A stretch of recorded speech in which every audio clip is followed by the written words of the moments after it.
Hello and welcome to Memoirs of Successful Women. Today I have a treat for you. We have Leezá Carlone Steindorf joining us. And Leeza is a Forbes Coaches Council executive coach. She's a Canfield Success Trainer. She's been a former Tony Robbins Results Coach. She's a host of a public TV show called Live with Leeza.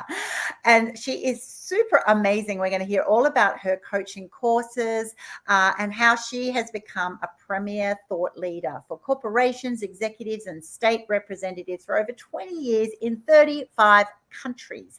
Leeza has been helping individuals and organizations achieve clarity amid their confusion. She's helped them simplify their structures when they're feeling the complexity of them. She's helping them transform tensions into crystallized road maps that give them extraordinary results. So I am super excited about sharing with Leeza today because she's all things women empowerment. She helps women to end that internal contribution that they're having to their own personal glass ceilings and ultimately shattering it. And when we shatter it for ourselves, we help women shatter it globally, and then obviously the men in our world as well. So welcome to my program, Leeza. Thank you, Annie. It's nice to be here. Really a pleasure. I enjoy everything about what you do in the world. It's so wonderful to unite with women globally, just doing their thing. And I love it when I connect up with other women who are sort of in my space, empowering women, but just making it their own, doing it their own way with their own flavor. And you are super awesome. You are also in an upcoming anthology book called A Woman's Guide to Business Domination, and that is coming out in October of this year. So that's exciting. How about we start with what you're actually doing now? Tell me about Leeza Steindorf's business, what you offer people, and then we'll dance around the topics of the book, what challenges you've had in your life, what experiences you've had that have helped you to actually just evolve into the woman you are today. Mm-hmm. Okay, well, thank you. Yes, what I'm doing right now, I am loving the coaching that I do, individual coaching. And what that means for me is really being one-on-one with people who are engaged in their lives, they're engaged in leadership, they're engaged in their organizations and propelling them forward and walking with them, really supporting them in their own process. Coaching, I think, is often a misnomer from the sports arena of telling people how to do things, not at all what leadership coaching is, at least not the way I do it. So in my leadership coaching, I enjoy really helping people discover what their value is. And what I find is men and women are unaware of what value they really bring to the table. And more so over the years, I have found, because I have worked globally in so many countries, I spent most of my life overseas. I found that it's, I'm going to say, almost universal, if I will, that women do not know the value they bring. They want to believe it. They espouse it. They seek to present themselves as valuable. And deep inside, we're part of the system that has, kept us down, that has seen us as second best, that there's a number two and number one. And in our minds, we're always trying to get to that number one. So my pleasure is to work with women and help them really recognize, wow, I am valuable. Like what I bring is worthy. It is good. It serves people. And so when women step into that knowing of themselves, they are completely different in the world. They are powerful. Their skills and their abilities flow. So I do that in both one-on-one sessions. And then I also have the Core of Female Leadership program. And that's a team program that I do in organizations, whether they have a small team of 6 or, large team of 60, that I take them through a program with very specific tools and mindset skills, if you will, shifts, so that they can find that value in themselves and really come to the optimal of their potential. And I get to do that all day long. Oh, what a joy. What an absolute joy to help women, reach their optimal potential. I mean, isn't that just what we would hope would be a natural desire and reality for every woman in the planet? Like, we're all born to be someone unique, someone amazing in their own way. It doesn't have to come with accolades. It doesn't have to come with all these other things. It's how you feel, right?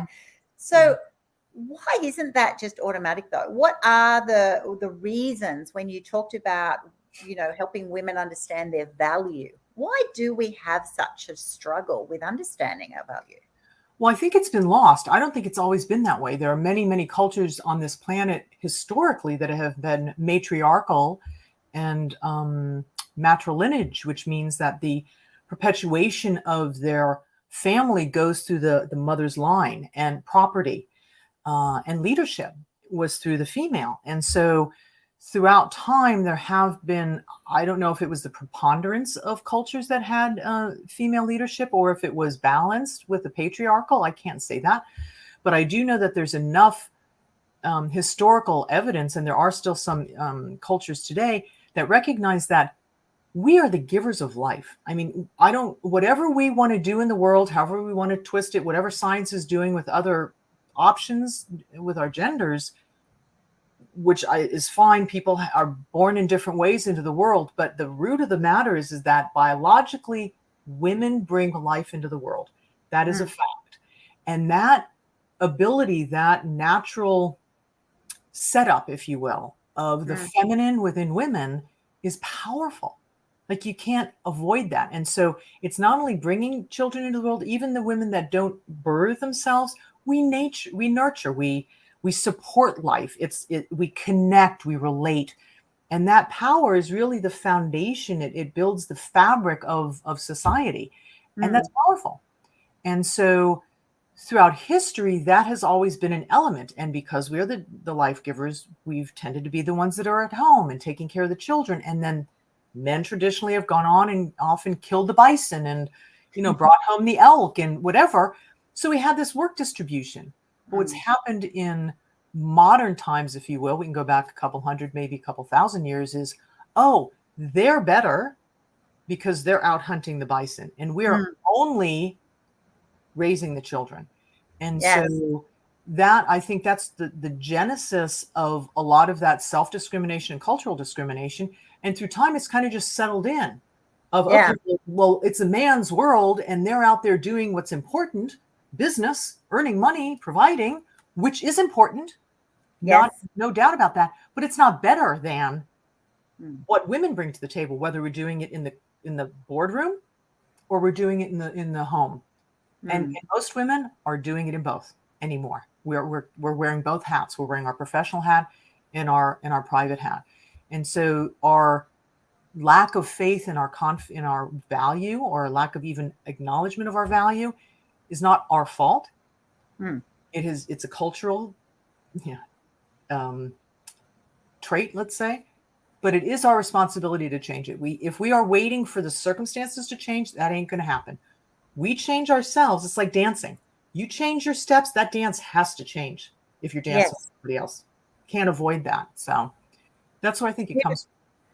Beautifully said. And it's not just you individually changing your dance, it's actually building a movement, and that's what this is about now. It's actually saying, you individually can feel, well, what difference does it make if I start making these changes?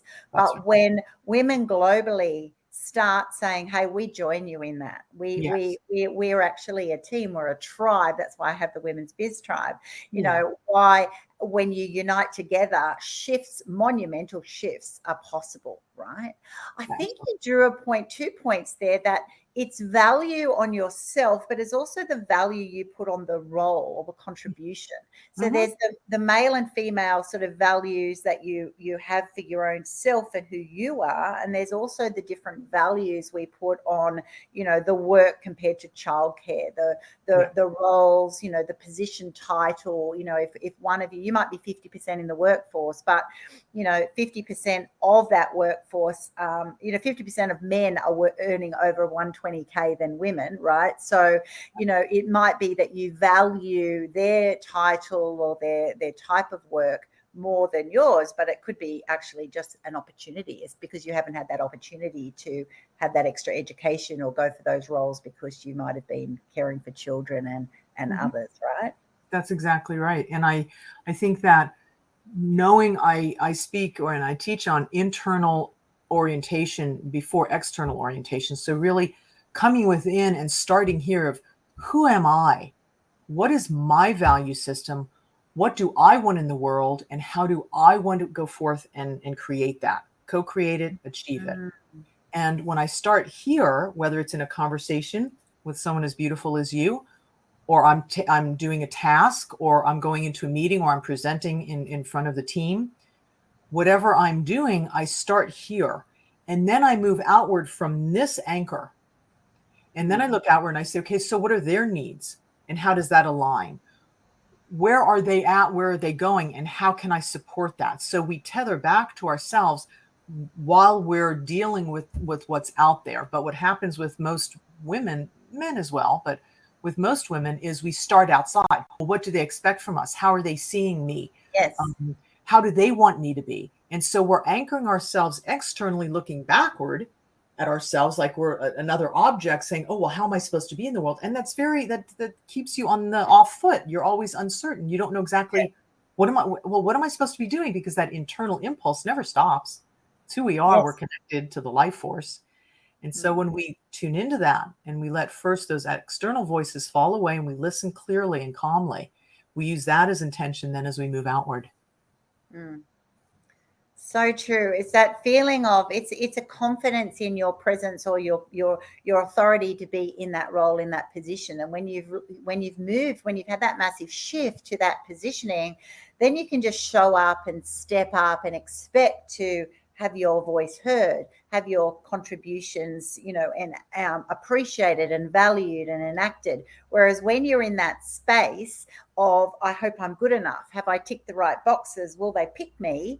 It's a whole other side of the coin, right? It means that you're always going to be reactive rather than proactive, don't you find? Yes, I do. And you said it very well, is to have the authority in your role. I'm going to go even a step farther, and that is to say, we need to rediscover the authority to be ourselves, right? And I'll give you a little example is that, and this may sound ridiculous, but it was so powerful. When I was brought up, my father was very dominant, and he used to say to me and my sister, you don't know what you're talking about. Just quiet. You don't know what you're talking about. You have no idea what you're saying. And through time, that was a little thing. It wasn't horrible. But I remember being very unsure when I started out in business as a young woman. Is that right? Is that right? What I just said, like doubting myself. And then I remember I was in my early 40s and I had my own coach, right, at the time. And I asked myself, how can I not know what I'm saying? Like, how is that possible?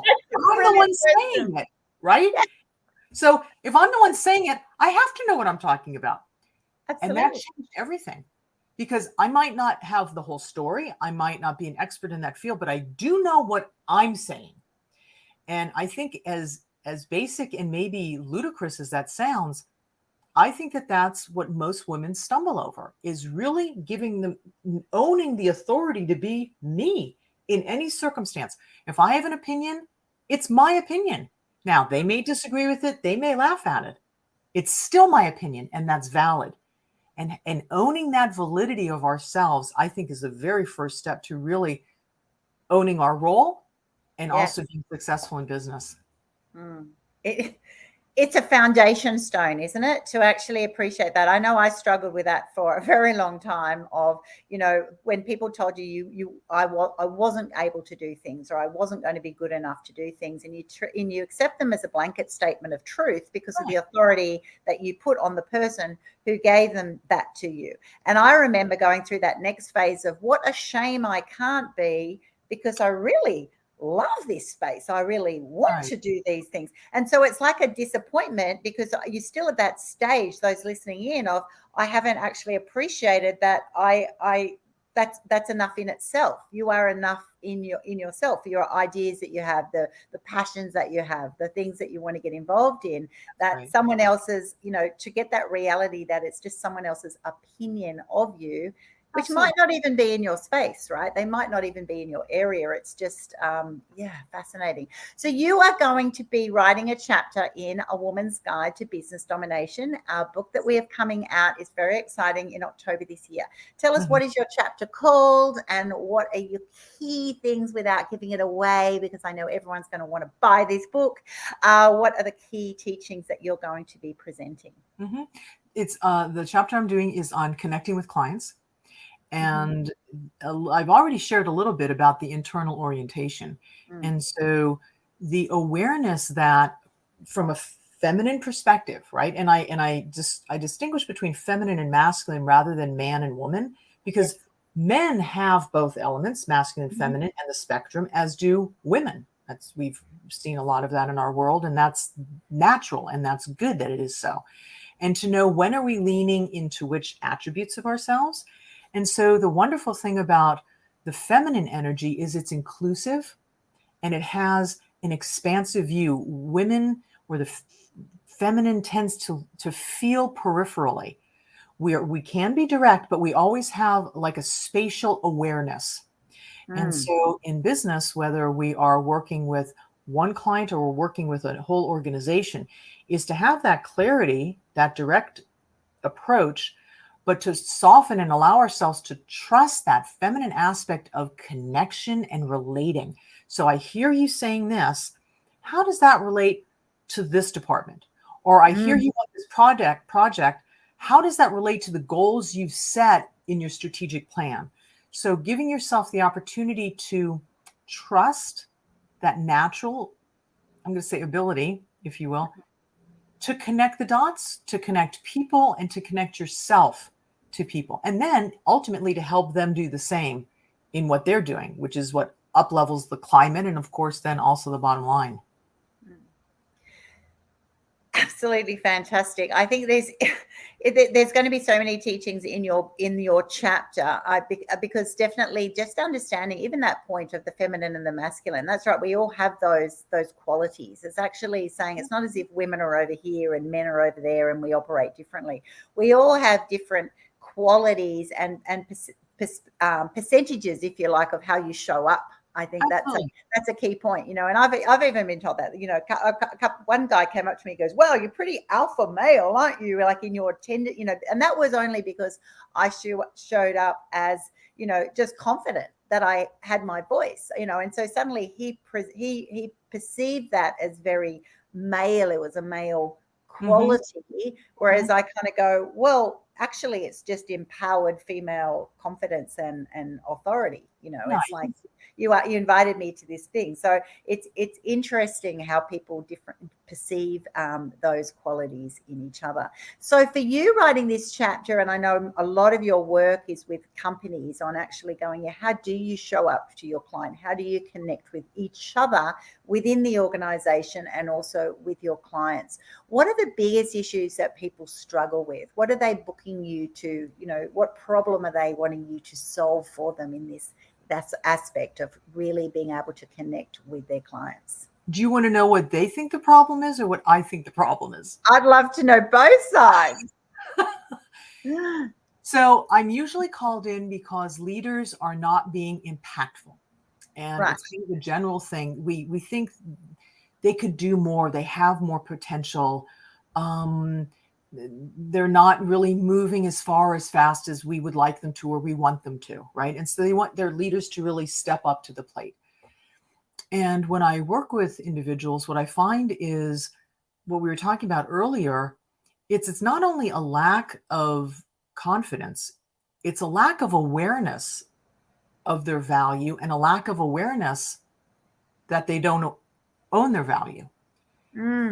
So a lot of times, and this is true whether I'm working with men or women leaders, it really is the same. But the female leaders have a different constellation within their working, especially, well, not only if it's a patriarchal organization, but just most businesses are male dominated. It's the few that are female dominated.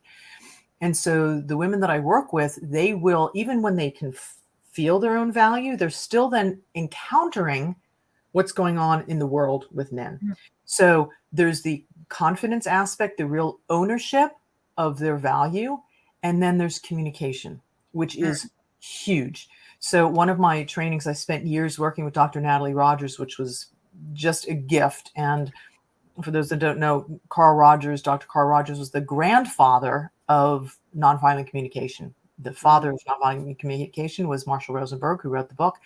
But Carl Rogers said, when somebody's understood from their frame of reference, just that alone is healing. Now, of course, he was a therapist, but you take that into the business setting, and to allow somebody to first of all, for you to step in and really seek to understand somebody's perspective, even if there's no conflict, you're working with somebody in collaboration to understand how they're thinking. First of all, they feel heard. So they are now in a safe zone of the most heightened experience of creativity, because their nervous system is calm. They feel they're in a comfortable environment, and they can just bring it on full as whatever they've got, they can bring to the table. And for yourself, now you know, okay, this is what they're thinking. Now you have perfect fertile ground to share what you're feeling. The environment is ripe for that. And so that's how collaboration really comes to be. What happens in most relationships, whether they're private or in organizations, is people will come with their thoughts, and the others listening will come with their thoughts. And now we have thoughts going like this, right? Yes. And you're not, and it's a shame because there's so much goodness there. So when we slow that down and we gain the tools that I teach and others do on how do we communicate? How do we get our message across in such a way that it can really be heard, that I have the highest chances of achieving what it is that I seek here? And how can I hear the best? Because when you have that, then it's just like exponential. And I'm always amazed how businesses survive without that. How can you do this? Exactly. Right? How do you function? So yes, helping especially women do that, because why I like to work with cohorts of women within an organization, when they start shifting, it just permeates. And it's not the direct mail. It's the, so if I understand you, it's this, or asking questions from true curiosity, and things start to shift in the culture in a really profound way. And then the men respond. And so then that's really addressing the women in an organization is the best way, in my experience, to radically transform a company. Yeah. Absolutely brilliant. Absolutely brilliant. So the disconnect of what they think their problem is to what you think it is. When you come in, you listen to what the reason they requested you to come in as the consultant. You know, what is the main difference that you see? I know what you need. Is it usually communication? Well, I'm going to be bold. I'm going to say here, it's two pieces: lack of awareness and lying. Oh, okay. Yeah. Now, lying, I'm going to be very clear about this. Lying just means you don't tell the full truth. Yeah. And if we use that as the definition of lying, about everybody we know does that. Yeah. Okay. When you do it consistently, and in a business, you're setting up an environment where people know they can't be authentic and they can't share everything. And so when individuals know that, especially leaders, they cannot bring their full game. They just can't. And so the foundation of all of my work is called the Genius of Non-Judgment. And it's I give it free. It's online. You can Google it, and it's for anybody and everybody. And in that training, it's a 40-minute training, I distinguish between facts and experiences of those facts. Now, a fact can be correct or incorrect. You are either wearing blue or you're wearing yellow. Yeah. Right? So I can say, oh, she's wearing yellow. No, that's incorrect. She's wearing red. Right? For Annie, I'm wearing blue, right? Now, if I say, ooh, I so don't like that. That red doesn't look good on her. That's not a fact. That's my interpretation of the fact that you're wearing red. Or I say, oh my God, she looks fantastic in red. Again, it's not a fact. Feels better. But it's my interpretation of that fact. And what happens is where the difficulties come privately, and also especially in business, because a lot of money is involved, is when we say, oh, that red, Annie, that's not good for you. Don't wear that. And now you're taking that as the fact is red is not good for me. Yes. And so then we start driving with things that we think are facts, but are really different people's opinions. So when a company comes to me and says, so Sally Smith is having difficulty presenting well, right? She has difficulty presenting well. Well, what exactly does that mean? Yeah. So then to get to the facts, her voice is soft. The points that we've asked her to present are not being presented on the PowerPoint presentation. When she was asked a question on Tuesday afternoon, she was unable to give the statistics that we asked for. Those are specifics, right? But they package in this, oh, she doesn't present well and we want her to present well. No, they want her to give the facts that they need so that the people she's presenting with can actually do the work that they're expected to do. Yes. And when we don't judge the experience is right or wrong, when we say, oh, okay, I hear you don't like red on me. I love red. I'm wearing it anyway. So maybe the days that I wear red, you don't look at me or you put on different glasses, right? That we don't give a judgment of it's bad that they think red is bad. It's good that they think neither one. It's just that's a fact. And so if I'm in a company and Sally is speaking softly, I can say, Sally, I can't hear. Could you raise your voice, or I can come closer to you, or we can get you a microphone. Yes. But to kind of slink out of the room and the HR director calls somebody and says, Sally needs help presenting. Do you see what I'm saying? So that's what I mean by lying. It's misrepresenting what's there because people are scared. And when we remove the judgment and literally accept their experience for valid for as it is, we can say and be with people in a very open and loving way without judgment, but still speaking to what's present. I absolutely love that because you multiply that out and that is transformative in businesses, in relationships, in every sector. That's right. It's because you're actually just being transparent on this is what I need at this time. If it's the results of, if you're in a work environment, I need the presentation, I need the slides to look like this, I need that. It's actually just very sort of objective. It's saying this is the fact, this is what we need, and it needs to look like that. So when someone isn't, it doesn't matter how they show up, that's right, in themselves, their personalities, bits and pieces. It's can they deliver what you're wanting in the way that's required if it's in a work environment for the business. If it's in a relationship, it's going to be very different because they might say, well, that doesn't work for me because I'm not getting paid to do that. I don't have to bend as much. And so there's going to be different elements of that.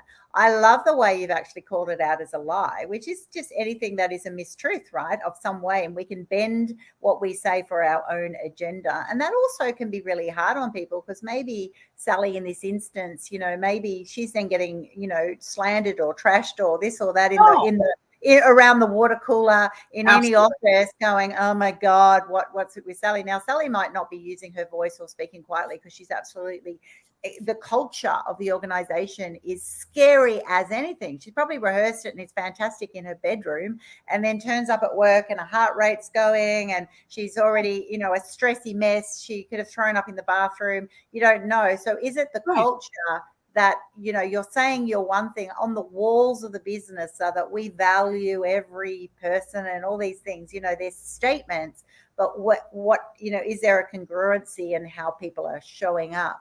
I love what you said too before about, that everyone can have their voice, but that can only happen if there's not a massive hierarchy in the position. So that's where, the team, is it really a team or are you allowed to really have your voice heard? Are there repercussions of that?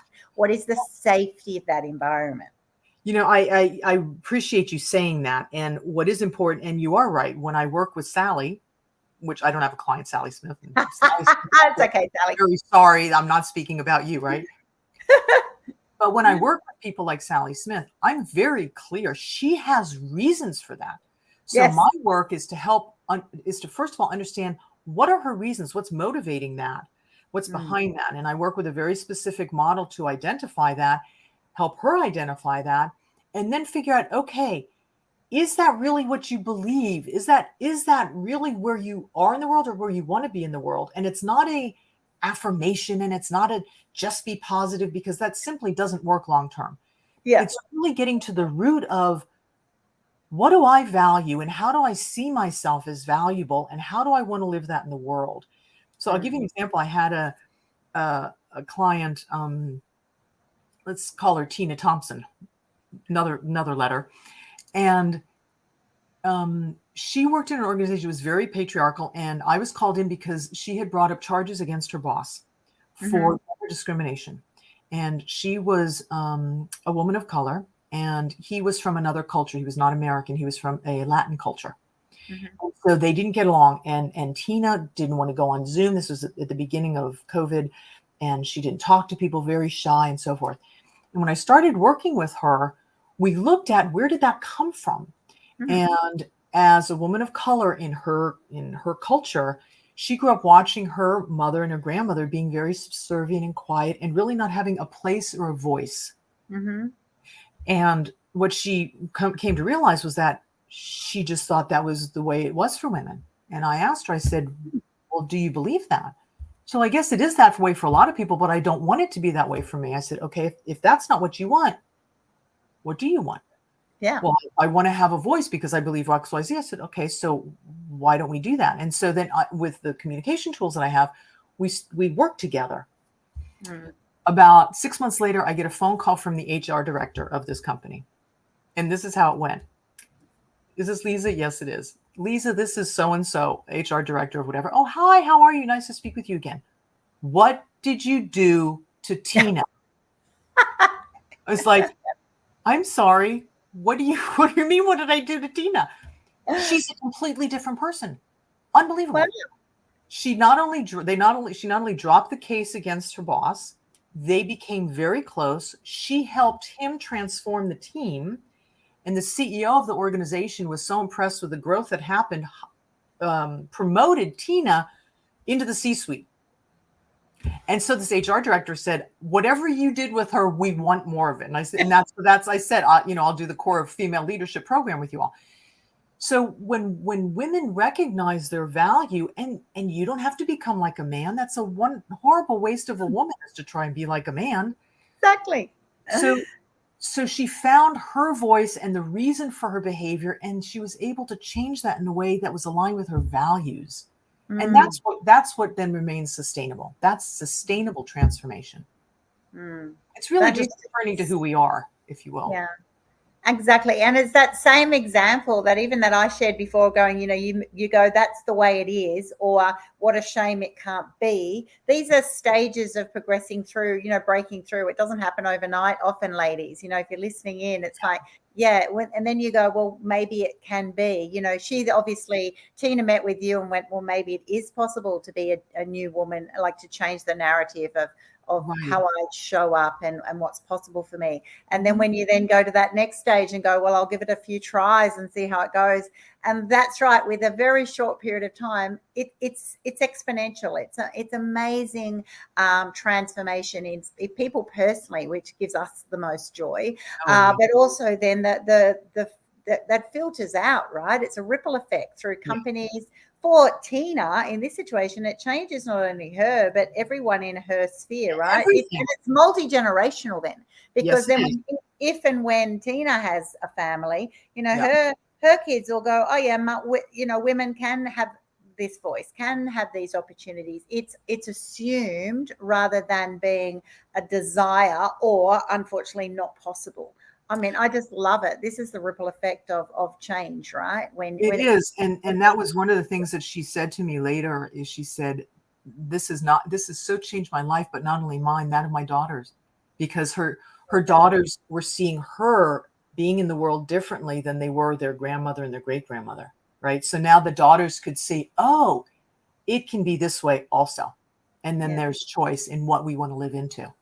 Oh. I love that, which is why we need as many, empowered role models for women who gives them hope. It's like, even if you don't have this in your sphere at the moment, you can join, women's groups and tribes and have these opportunities that go, just hang on to, people like Leeza and I hang on to our coattails and go, oh, well, I'll just go with you and see what's possible. Absolutely. And it is phenomenal, right? Because it just gives that safety and security to be able to have.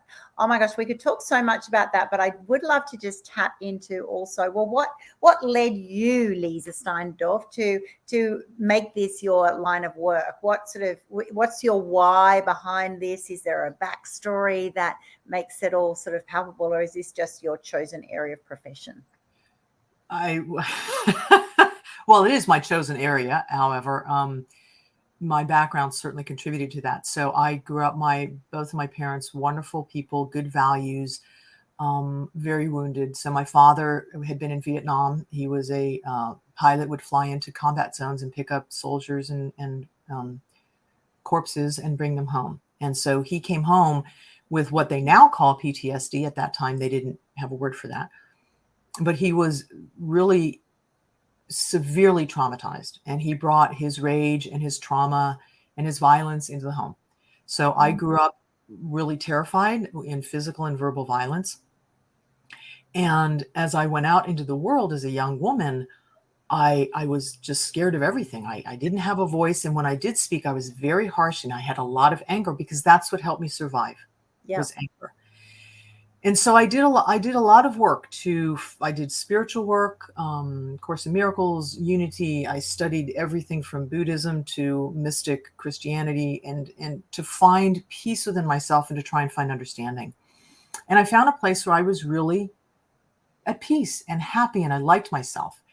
And then I had my first child, and I realized I had no skills other than the ones I had from my parents. I had none. And one evening when I got so angry, and I didn't do anything, but I just inside had this rage against my son, who was like 2 years old, and just as 2-year-olds can get, frustrated. And I remember feeling this rage. I was like, wow, you have got to change something. That's not going to go very long. So I went back to the drawing board and looked at best practices of communication and conflict resolution and parenting and kindness, and just as much as I could find on personal transformation. And I did it again. And that's why I ended up working in peace education in schools. And I also then ended up working with parents. And I have my one program is the Parenting Success Blueprint, is an online training. And I have a book, Connected Parent, Empowered Child. So again, back to the connection chapter from the book, of when I'm really connected first to myself and then connected with that child, they feel their value, they feel their worth, and I don't get caught on their behavior. And so from all of that work that I did, I went back to my dad and I said, Dad, we're going to have a relationship. I don't know what you're talking about, military man. Oh, we have a relationship. I said, no, not what I'm talking about, relationship. Not a good one. Blessed him. He was an educator, smart man, very committed. And I just didn't give up. I kept talking to him. And I remember the day when I lived overseas at the time, and I came back to the United States where he was living, and he took me out for breakfast, his one quality time with me a year. And he wanted me to talk to him. And he said, you don't talk to me. And I said, yeah, there's a reason for that, because you always told me, well, I didn't know what I was talking about.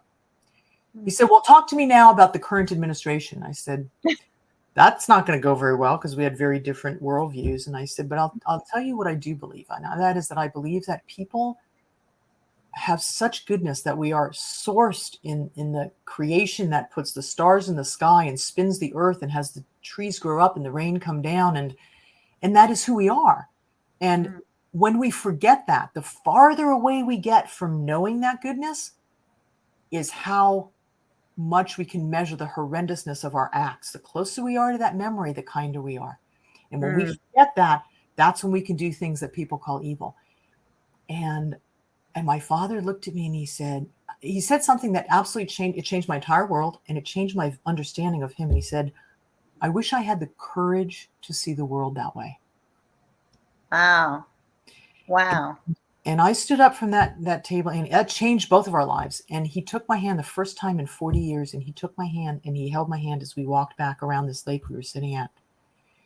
And after that, he found, I'm going to say externally, he found forgiveness for himself. We became so close. And at the end of his life, I was with him when he died. He was so loving, so kind. And it's like that gave him permission to come back to that goodness. And so the work that I do is really that. We are that. And I found that in myself. All the anger that I had was a cry for help because I felt so helpless, which is what anger is, by the way. It's not a, statement of power. It's a request for power. And so, yeah, that was it was a long process. And I went through all of that, and I was lucky enough to be able to use this work with raising my own 2 children who are now really amazing. And so I'm proof. Yes. I really am. I'm proof. You know, if people had known me 30, 40 years ago, they would have said, that is not the same human being. This is what was always there. It just, I didn't have the chance to grow it. Yes. I think that what an amazing story. Oh, wow. I don't even know what to say first. First of all, what an amazing human being you are when you have been so hurt and it's painful, but you've persisted because you knew you wanted that connection. You wanted that for your dad. So it's very easy just to walk away and go, you know what, you don't get me. Have a great life, whatever. So the fact that you actually did that, I mean, it shows the depth of your character and what you're wanting. So first of all, just congratulations to you. To actually see that live transition of, that's right, the courage to be brave is actually the courage to also lean in, but it's also the courage to let down the guard, let down all those walls. Your dad, and you cannot imagine the experiences he had, but there's so many protective layers to drown out the pain that it's not an easy, when you said it doesn't happen overnight, it certainly doesn't, because it took a long time for that to get there. It's going to take a long time for it to go away, and it has to be the most incredible safe place that you then provided for him, that it was safe and it was okay. It was okay to do the journey, which is going to take some time. So, wow, absolutely amazing. And I always love when I went on this show to talk with people, their backstory and their why, because that actually, deeply shows why you know it's possible, because it happened not only for your dad and you saw the transition, but with anything that we do, we experience and we change because of it ourselves, right? And also to the other learning that I had from what you shared was that often, I get people telling me, but I don't want to, who do I have to be? Who do I have to become? What sort of, teach me to be that person or this person or more like you or whatever. And I go, oh my gosh, you're not being someone else. You're actually being you. You're learning how to show up in the evolution of who that person is becoming. We're on a journey of becoming. And that's what you were doing as a mum. You were a loving mum. You've got these kids who seriously do drive you crazy. Oh my goodness, you love them to bits, but you're in an uncomfortable place because you don't have those skills, and so therefore, when you don't have skills, you default on what you've had been taught to you, and you don't realize how automatic that is. So actually, stop and pause and realize that you need to do things differently, and this is going to require some work. Absolutely phenomenal. And then when you see the difference in yourself, as well as seeing it with other people, when you start seeing it yourself going, I can't believe I responded in a different way, or I did something, and you see the effects, that's exciting. So, I so appreciate you saying that. And I will have to say, I appreciate your acknowledgement. What I really want other people to understand is I'm not special. Yeah.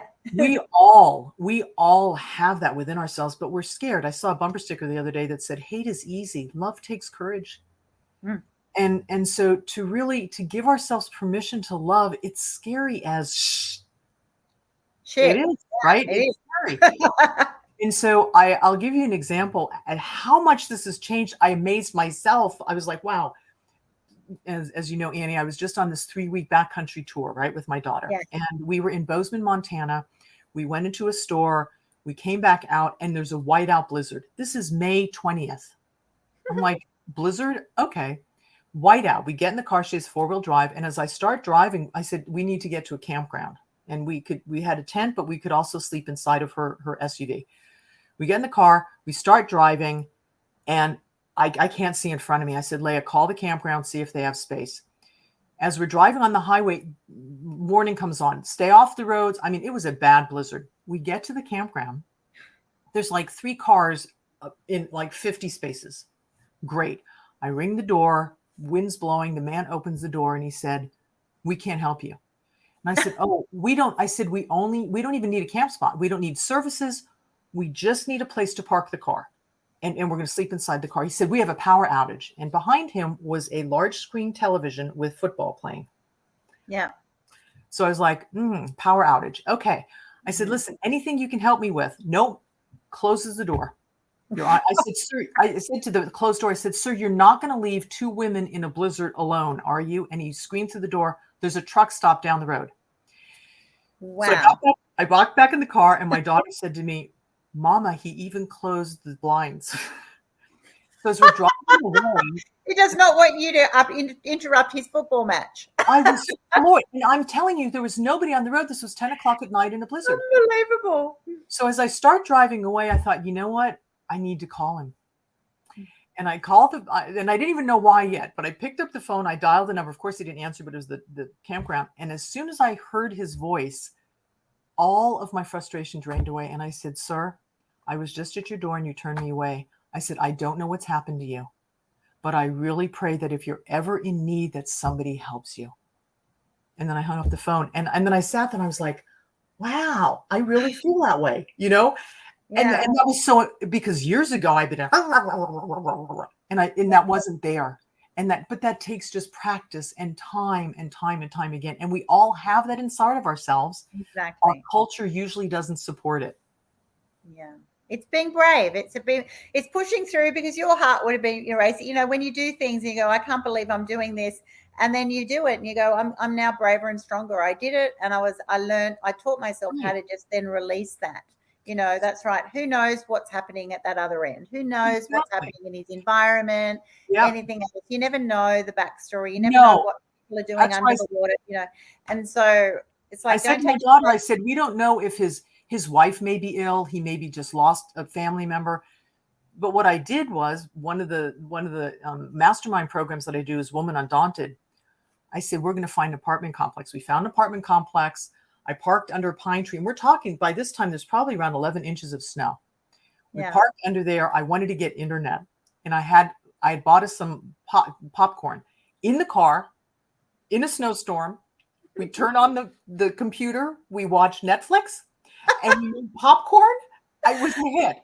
So amazing memory for the two of you. That's right. You turn a moment that you could be angry and cranky and you're talking negatively all night, or you can just be sitting there and go, "Oh, well, let's just do something else fun."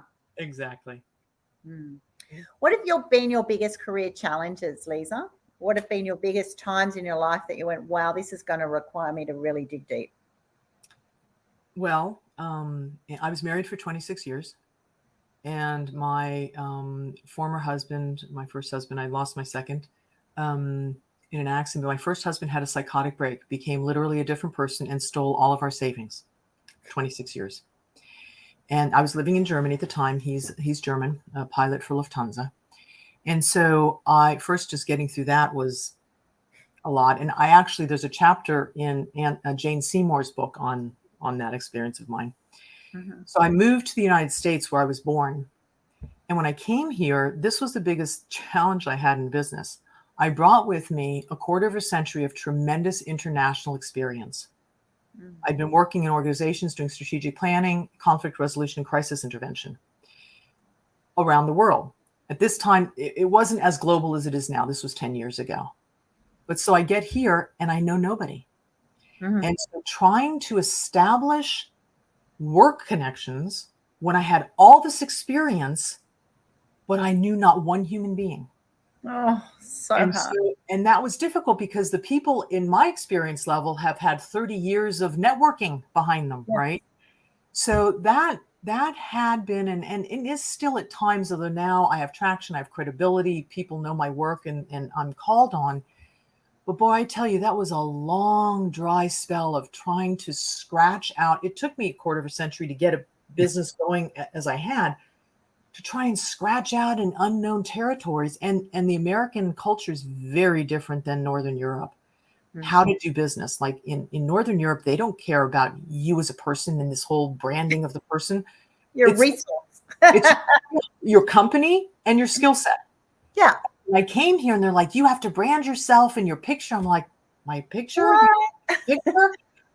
So there was the cultural aspect, but it was really more coming with a lot of experience, but not having any connections at all and trying to build from scratch again.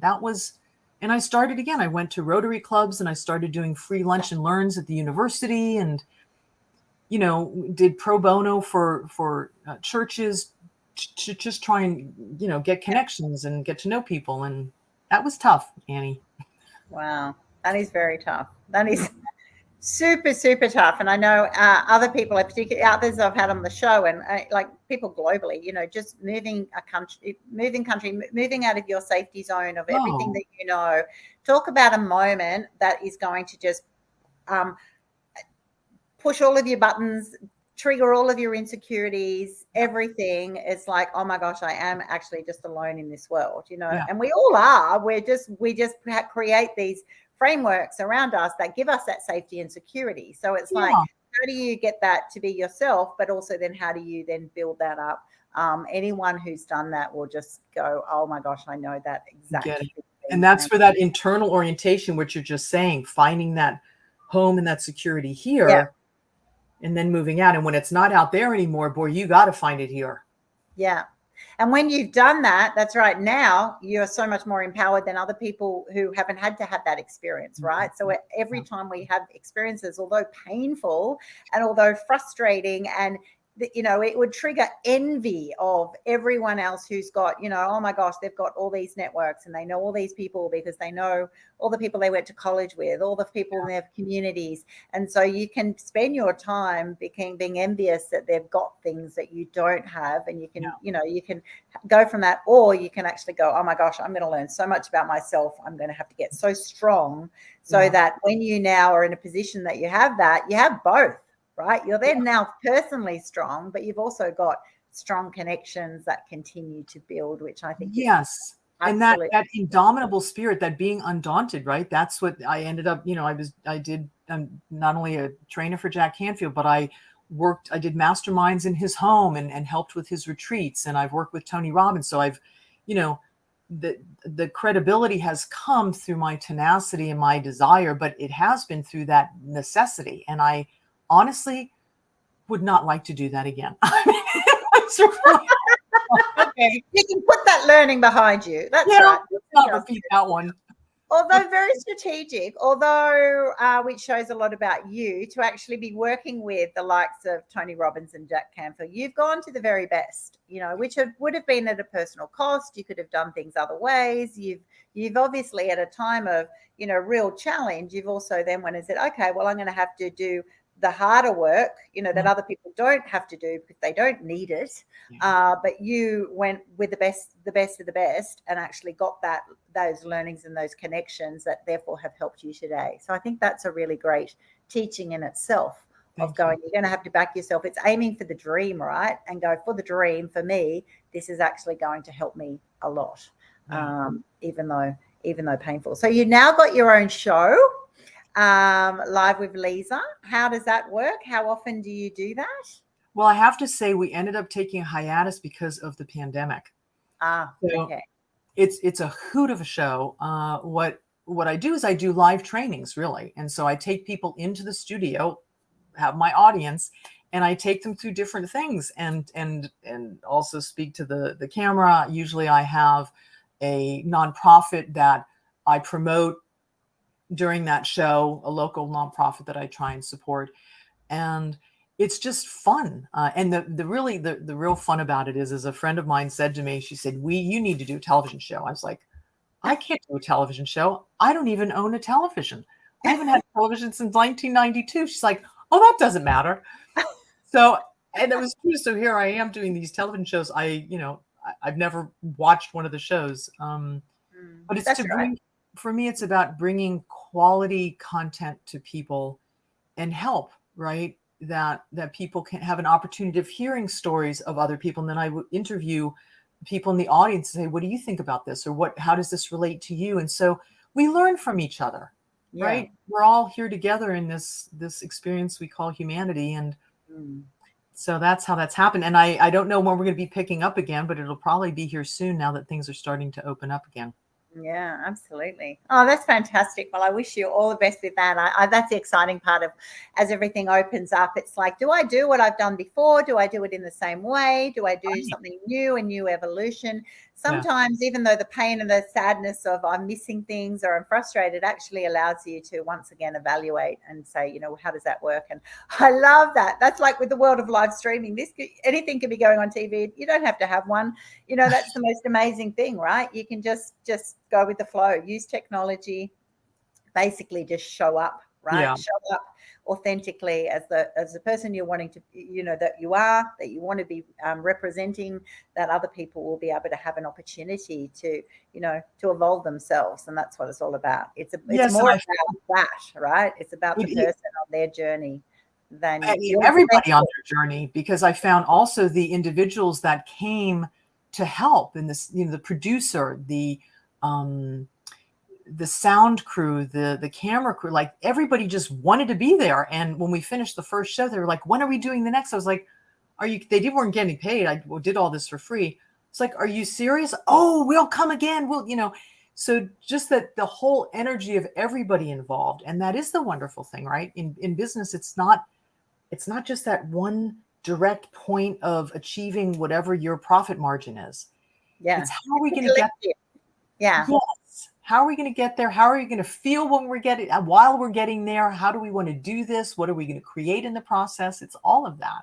Exactly. It is definitely the journey, and it's how you measure success along the way and ultimately, right? And being ahead of the curve and knowing, well, how are you going to, what will success represent, along that journey? What are all the milestones? And that's where you get to use all of your strategy and your planning so that you can stop and smell the roses and also celebrate all those extra wins that you didn't realize you're going to have. When you think you've come to the table with one problem and actually it's identified maybe a string of other issues, then while you're dealing with the thing that you came for, you'll actually, then, help fix culture and communication and, your ability to actually achieve the goals for everyone to show up. The synergy in all of that is just wow. So what I love about what you just said is my definition of success. It's not what you achieve, it's who you are.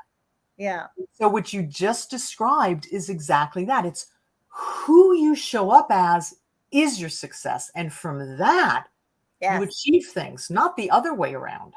Exactly. It's showing up as your whole self. When you lack parts of yourself, you're actually robbing, yourself, but you're also robbing everyone else of the best of you, and those qualities don't have to be perfect. It's not about perfect because we're always evolving, we're always changing. But when you're uninhibited, when you're unapologetic, when you're actually just going all in, and if everyone does that, that's where you get the gold, right? That's what I find. That is where the gold nuggets lie. It has been an absolute joy having you on my program today. I can't believe we're nearly at the hour. For those of you wanting to reach out to Leezá Steindorf, I know you'll want to. You can see if you're watching this on my YouTube channel or live feeds that it's leezasteinDorf.com. You can also go to that website and /core leadership female training, and there you'll actually be able to tap into Leeza's training that she has. She's also got some free stuff that she offers that she was sharing before. It's absolute gold. This woman is like the pinnacle of training on self. If you're a woman who is just wanting to just really just suddenly evaluate the foundations that you lie on, that what are your values, where do you sit, how do you show up, how do you talk to yourself in your self-talk, how do you present, and what are the reasons behind that? I think is the work that Leeza will help you with, because how we show up, they're all a trigger of the past and the framework and the way we have become to date. But the great joy is that you can become more of yourself until the day you die, and it's never too late to start choosing to have a new narrative and to start just showing up authentically. Thank you so much for being on my show. I can't wait for our book to come out. I can't wait for October when A Woman's Guide to Business Domination comes out. Make sure you read Leeza's chapter there. And yeah, definitely reach out if you've got any questions. And for all of you as well, obviously, I'm the CEO of the Women's Business Incubator and the Women's Business Tribe. So definitely, if you're looking for a tribe that you're wanting to join, you can join my tribe for a free trial. It's then only $10 a week to come to unlimited amounts of webinars. Also got my incubator programs if you're starting up a business, if you're scaling up a business, or you're wanting to actually dominate in business with a 7-figure mindset. Obviously, always reach out to me at annie@anniegibbins.com or via any of my platforms. So have an awesome week, everyone. I look forward to sharing with you next broadcast. And thank you so much to Leeza. You've been an absolute stellar guest today. Thank you.